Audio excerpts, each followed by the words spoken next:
Changes Church. It's Malachi here. We're continuing our interview series outside in the beautiful sun. We're with Rev D. Introduce yourself. Hey, I'm Rev D.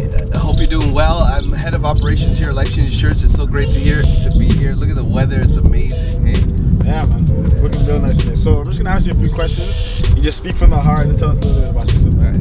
Okay. So the first one we're gonna start with is, how do you impact others? How do you use your testimony, use your life, and change others? Well, specifically, summertime is coming up, and we do a lot of riding. I'm involved with a few groups, riding groups in the GTA.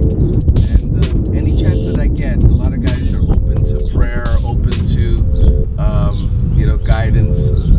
I ride with some guys that are younger than me, and they're open because sometimes riding can be a dangerous thing where they might not be open to a prayer or anything like that, but because all things considered with the risks and hazards, that they listen. They're like, yeah, okay, keep us in prayer. We're gonna go for a ride here or there, and I see that it's a way in to touch people's lives, where in other situations they might not be open to anything like that. Yeah, that's amazing. How long have you been riding?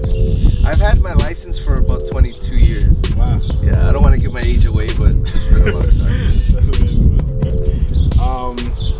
How has the love of Christ changed you? Tell us a little bit about your testimony, how you came into being in the church, how you came into being a life changer. Yeah, so when I didn't grow up in church at all. I came to know the Lord when I was about 20 years old.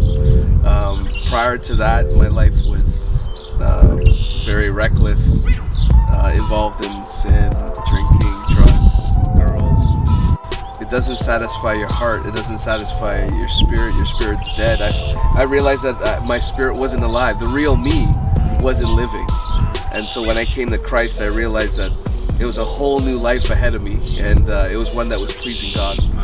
And so I drastically got saved. It was like a night and day situation. Yeah. When I gave my heart to the Lord, I went all in. I fully committed, and the Lord started touching my heart, touching my life, changing things, transforming things, carving out all the fat out of my life in terms of behaviors, and so quickly I got involved in church and started to grow fast, and it's been a blessing being at Life Changes Church.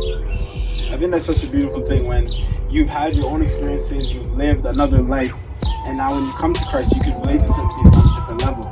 Not everybody has been in the same situations you've been in, but certain people have doubts, who have questions, and feel like, I don't know how to get involved in the church. I don't know how to commit my life to God. I don't know how to change my bad habits and things I'm doing. Yeah. You now have going through all those experiences are able to connect those people on another level. Yeah, and it is amazing, and it's crazy because I would be the last person in the neighborhood or in the world for when people found out that I gave my heart to the Lord and I became born again. They were like, "There's no way that guy changed ship." So and so that's why I know it was God. There was a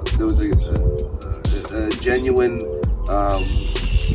walk after the Lord, and I never looked back. Yeah. Never looked back. Wow, that's amazing. Yeah. So, one of the last questions is, I want to know what that means to you, being a father, being somebody who's a leader in the community.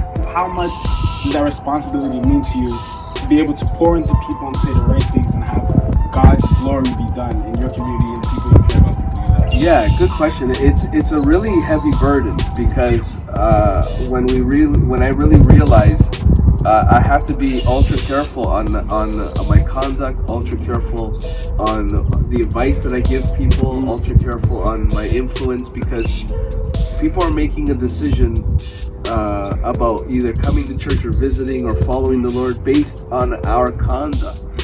And so it's a burden to carry, where we have to be aware that these things are being observed of us. And so when I'm around certain people, and that doesn't mean that I'm one way when I'm around people and then when I'm on my own I'm another way.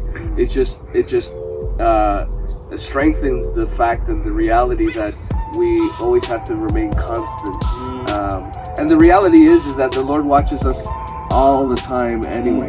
And so, but it's a tremendous honor to be able to be ambassadors of Christ, which we're all called to do, and be somewhat of an influence in people's lives. The thing that I love about it is that when you're when you're just genuine, you're not preachy, teachy, you're not trying to be one thing and then you're living another, but you come across in a genuine way. There's a lot of guys, especially in the bike world, that have appreciated that. They realize that, wow, you can be a Christian but still have fun. You can still obviously not be reckless and foolish, but you can still have fun and do and enjoy enjoy the weather and get together with other people who have similar interests. And but it's an amazing honor to be that in the community. I think that's a big misconception too. People feel like you can't mix certain things. You can't be a Christian and continue to do things that you love, like different hobbies and stuff.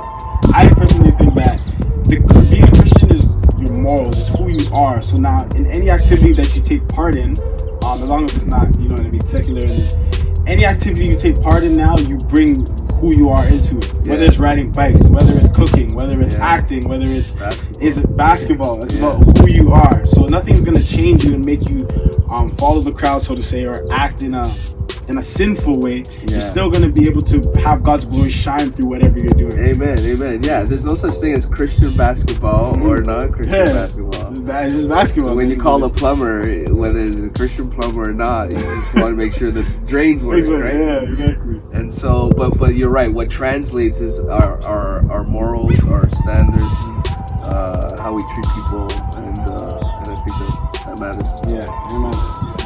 Well, that concludes the interview. My name is Malachi. I'm Rev D, and we are Life Changers. I am a life changer.